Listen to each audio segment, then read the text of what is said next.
How to fix Canon printer error code 7800. Hello everyone, in today's video, we will exactly show you how to do this. Canon printer error code 7800 typically indicates a malfunction related to the printer's head. Here's how you can try to fix it.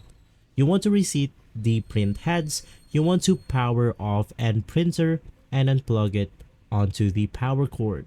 From there, you simply want to open up the top cover carefully, locate the printer head and gently remove them. From there, you want to clean the contacts on both the printer head and the printer's head carriage. Use a soft, lint-free cloth.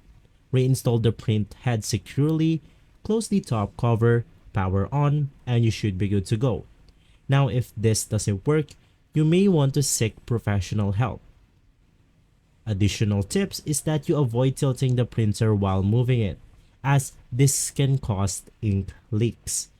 From there, you can consult your printer's user manual for specific instructions on these troubleshootings. And so, if this video has been helpful for you, please consider by liking and subscribing. I'll see you again next time. Thank you.